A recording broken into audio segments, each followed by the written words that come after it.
Ako si Mark, isang vlogger na taga Davao. Sulong vlogger ako at ang hilig ko i-vlog ay yung mga nakakatakot na lugar, gaya ng mga haunted hospital, haunted hotel, haunted house, sementeryo, at kahit saan basta medyo nakakatakot. Pasok na yan sa kriteria ko. Laking squatter ako kaya napasok ako sa ganitong hanap buhay. Buwis buhay ang ganitong klaseng trabaho kasi minsan hindi multo ang may encounter mo kundi tao. Ako kasi mas takot pa ako sa buhay kaysa sa patay.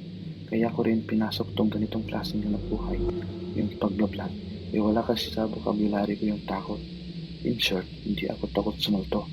At ito rin yung umahon sa amin sa hirap. Hindi naman sa pagmamayabang, pero medyo malaki na rin kasi subs ko sa YouTube. Kaya sa 3 years kong pagbablog, nakakaipon na rin ako kahit konti. Dahil nga sa halos nalibot ko na lahat ng lugar dito sa Pinas para ipasok ko sa aking vlog. Kaya nagpasya akong pumunta ng Japan para ma-vlog yung famous suicide pares nila. First time kong pumunta doon kaya nakaka-excite. Sabi kasi nila mababa ito yung mga hapon. Tapos sobrang high-tech daw ng Japan. Kaya hindi na ako makapaghintay na makarating doon.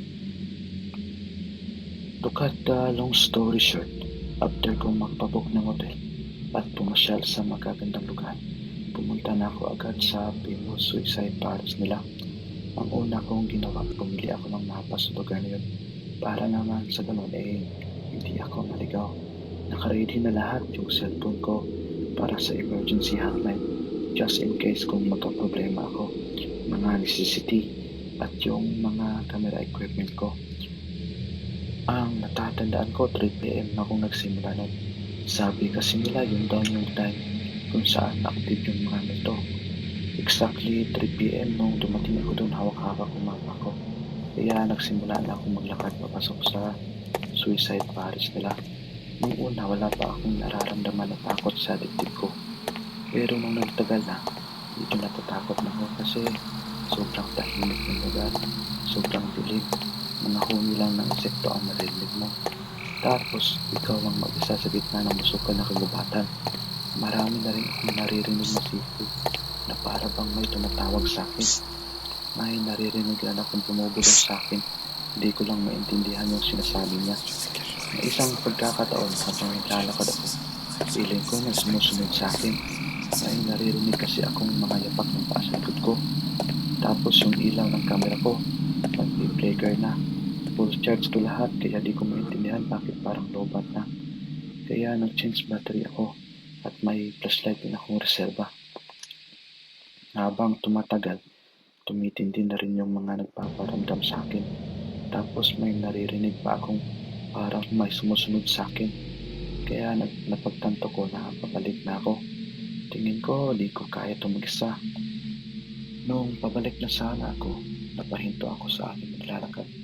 Kasi sa hindi kalayuan parang 200 meters mula sa kinatatayuan ko, sa malaking puno, may nakita akong isang ulo na nakasilip mula sa puno at tinitignan ako. Kaya nilakasan ko na lang loob ko.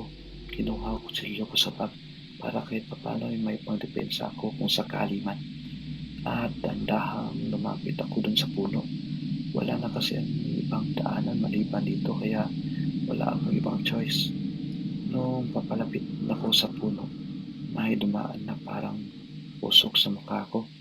At pagtingin ko ulit sa puno, wala na yung ulong sumisilip doon. Pagtingin ko sa likod ng puno, walang kahit na ano doon. At nung tumingin ako sa likod, parang nahimatay ako sa takot kasi nasa likod ko pala siya nakatayo. Nakangiti siya sa akin na nitisip mata niya. Nakasuot siya ng uniforme at parang may marka ng lubid sa leg niya. Sa sobrang takot ko, tumakbo ako ng mabilis hanggang sa makalabas ako dun sa suicide pares nila. Ito na siguro ang pinaka nakakatakot na nangyari sa pag-vlog ko at hindi na ako babalik doon.